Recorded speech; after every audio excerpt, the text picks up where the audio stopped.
안녕하세요. 하미교회 손호일 목사입니다.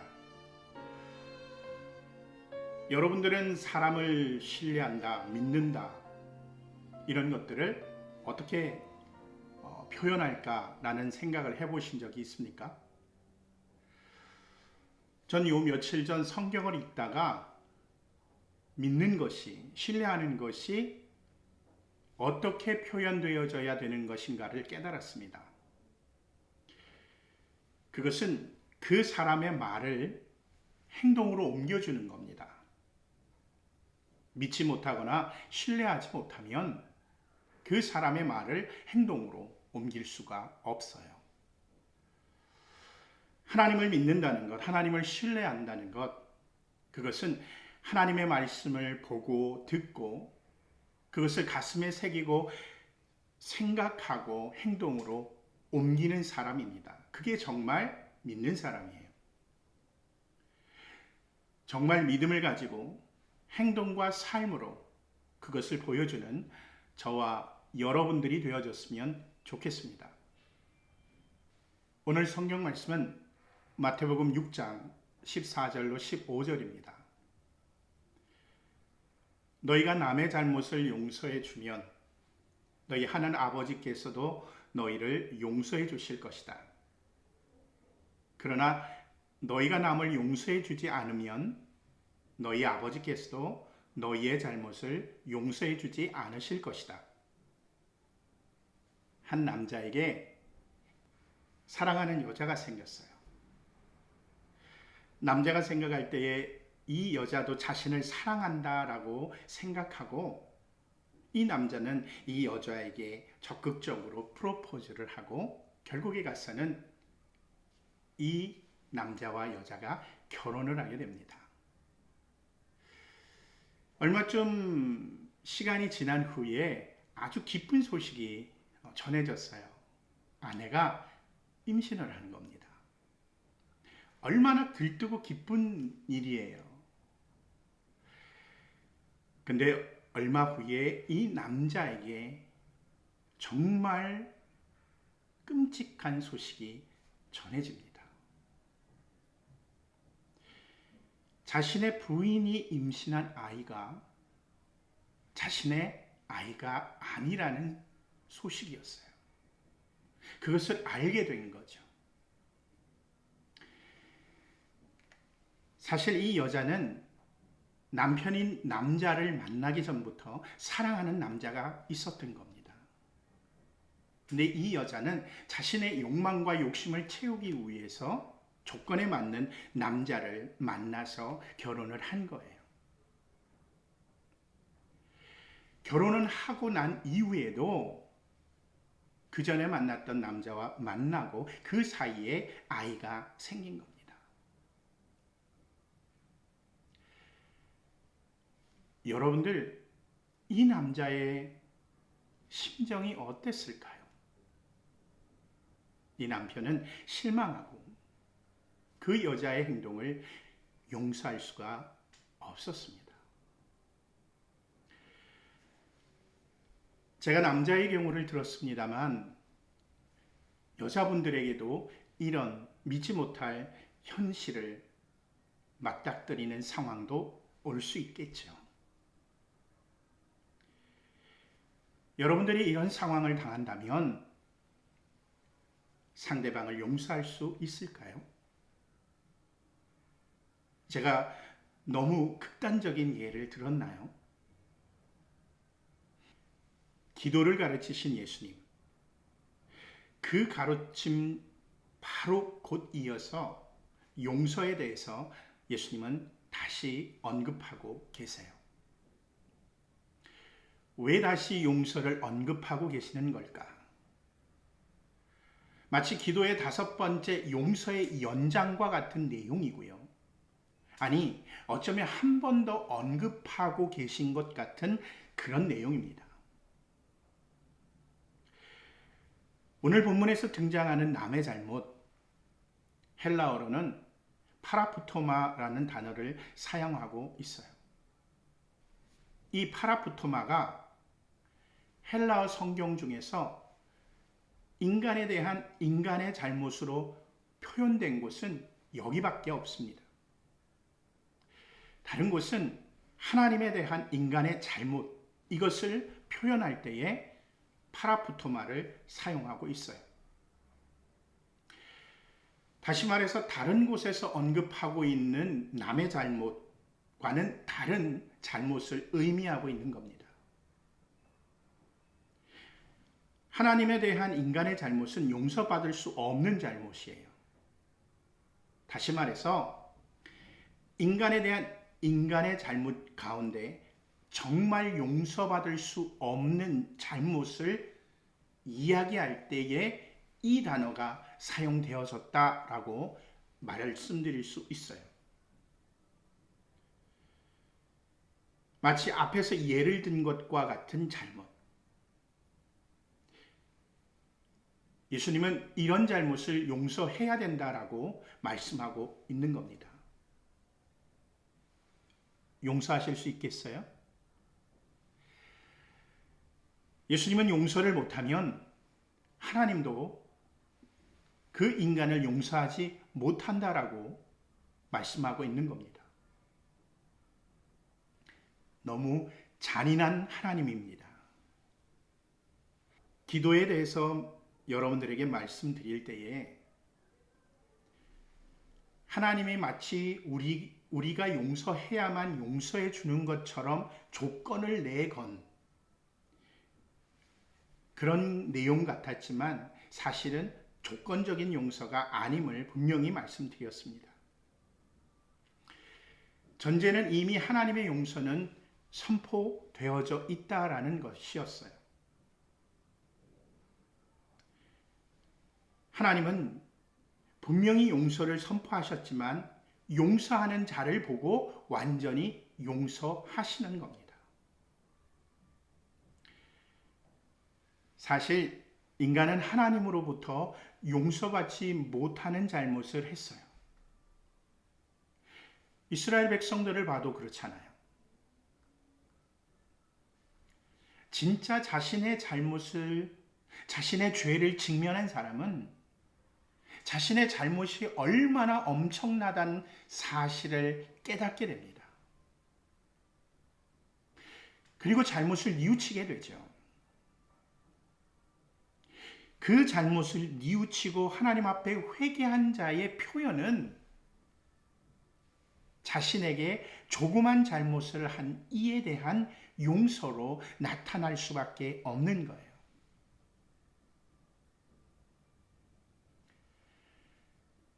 반대로 자기의 잘못을 작게 여기고 다른 이의 잘못을 크게 여기는 사람은 타인의 잘못을 용서할 수가 없어요. 마태복음 18장 23절로 35절을 보면요. 용서하지 못하는 종의 비유가 나옵니다. 한 주인에게 1만 달란트의 빚을 진 종이 찾아와서는 애걸복걸합니다. 제발 갚을 수 있도록 정말 갚을 테니까 빚을 좀 유예해달라.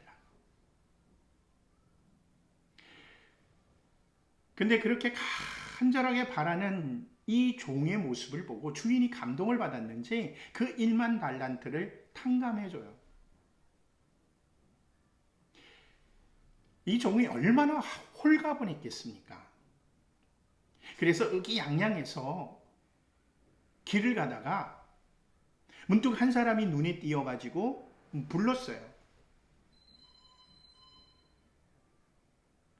그 사람은 다른 사람이 아니라 이 종에게 100데나리온을 빚진 그런 사람이었습니다.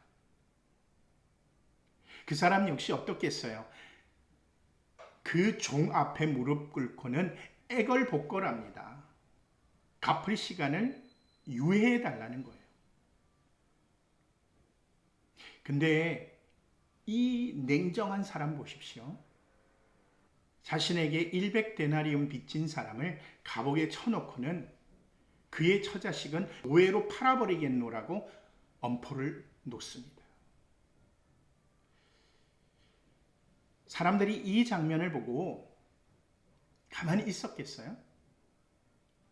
당장 주인에게 찾아가서 당신이 1만 달란트를 탕감해 준 그 종이 자신에게 100데나리온밖에 되지 않는 돈을 빚진 사람에게 감옥에 가두고 매질을 하고 그의 가족들을 노예로 팔아버리겠노라고 협박했다라는 이야기를 하게 되죠.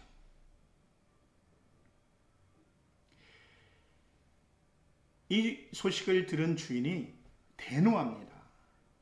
그리고는 1만 달란트 빚졌던 그 종을 불러서 내가 그렇게 많이 탕감해 줬는데 너는 고작 요만한 것도 탕감해 주지 못하느냐고 이야기하고는 그를 감옥에 쳐넣어 버립니다. 나는 하나님께 다른 사람보다 더 많은, 더 끔찍한 죄를 용서받은 사람이다라고 인식하는 사람은 다른 이의 잘못을 용서할 수 있는 겁니다. 물론 힘들 겁니다. 내가 더 많은 잘못을 했다, 더 끔찍한 죄를 범했다라고 인식하는 것조차 힘들 겁니다. 그래서 힘든 거예요. 그렇지만 이처럼 힘든 용서를 왜 다시 언급하고 계신 걸까?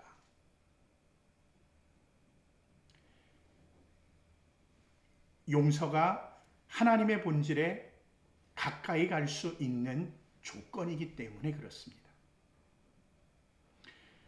하나님의 본질이 무엇인가요? 전 용서를 생각하면서 궁극적인 하나님의 본성을 보았습니다. 이 용서를 묵상하면서 다시 한번 하나님의 본질인 사랑을 생각하게 됐어요. 모든 것을 사랑할 수 있는 전제 조건, 용서입니다. 용서가 전제되지 않는 사랑, 하나님의 사랑에 가까이 갈 수가 없다라는 겁니다. 우리가 정말 하나님을 믿는 사람들이라고 한다면 하나님의 본성을 닮아가는 사람이어야 합니다. 그것이 하나님의 사람이고 그것이 그리스도를 믿는 그리스도인이에요. 하나님의 사랑은 자식을 내어주는 사랑입니다. 자식을 대속물로 주는 사랑입니다. 용서할 수 없는 죄인을 위해서 자식을 희생제물로 내어 놓는 사랑이에요. 용서를 위해서.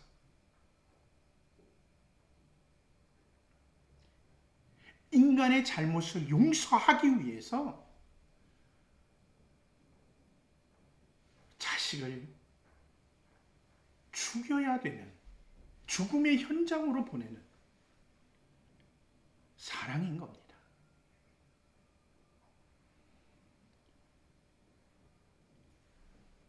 자기의 잘못을 깨달은 사람, 자신의 죄를 고백하는 사람, 하나님의 위대한 사랑 앞에서 무너진 사람입니다.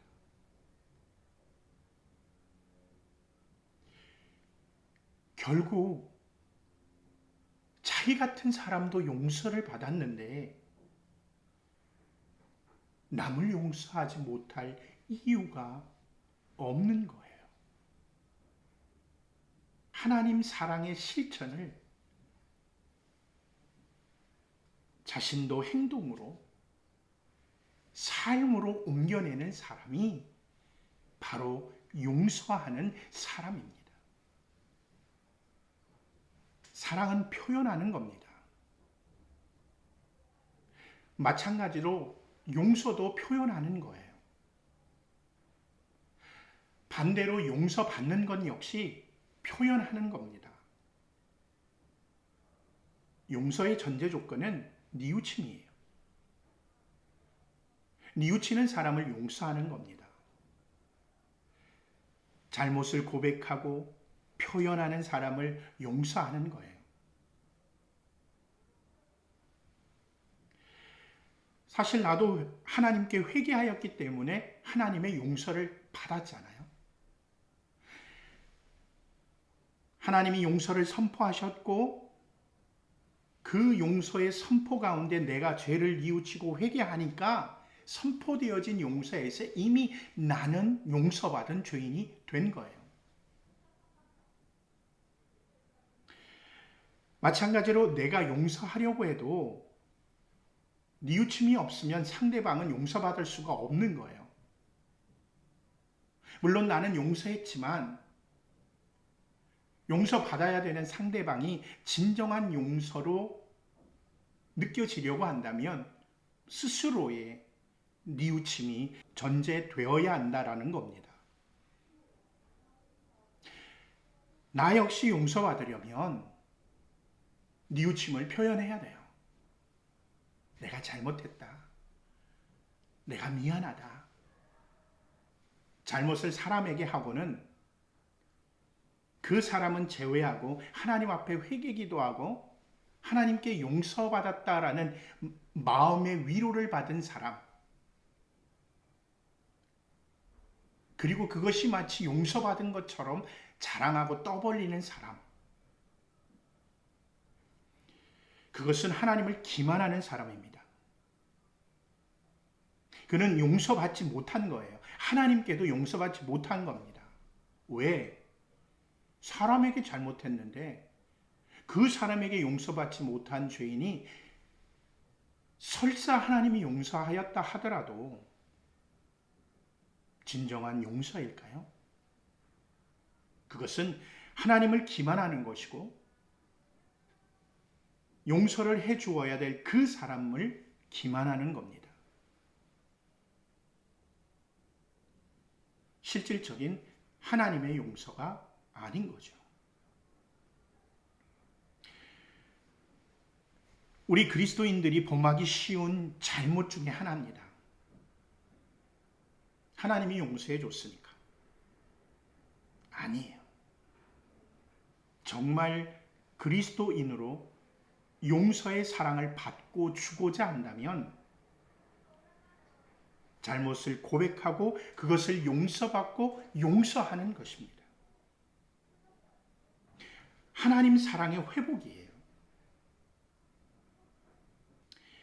예수님이 다시 용서에 대해 언급하신 것은 단순히 용서를 강조하기 위함도 있지만 정말 하나님의 본성인 사랑을 닮아가는 하나님이 원하시는 삶이 하나님 사랑받고 베푸는 백성이 되길 원하셨기 때문입니다. 그 출발이 용서임을 말씀하고자 하신 거예요. 파라포토마, 용서받지 못할 잘못.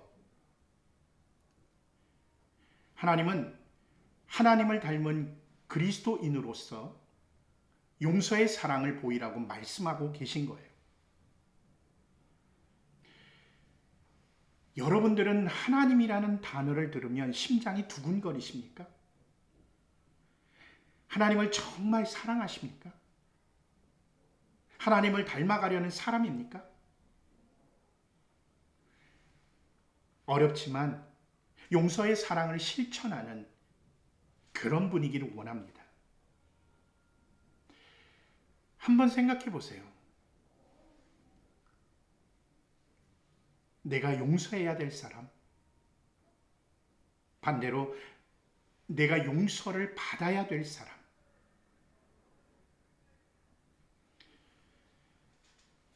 하나님을 사랑하는 사람이라면 기도하시고 그들을 용서하고 자기의 잘못을 고백해서 용서받으시기를 바랍니다. 정말 그런 사람이길 바랍니다. 정말 그것을 위해서 기도하는 저와 여러분들이 되어졌으면 좋겠습니다. 그리고 그것을 실천하는, 삶으로 옮겨내는 저와 여러분들이 되길 간절히 축복합니다. 함께 기도하겠습니다. 하나님의 진정한 용서의 사랑을 깨닫는 그런 사람이 되게 하옵소서. 용서의 사랑을 받았으니 용서하는 사랑을 베푸는 제가 되게 하여 주옵소서. 기도하겠습니다.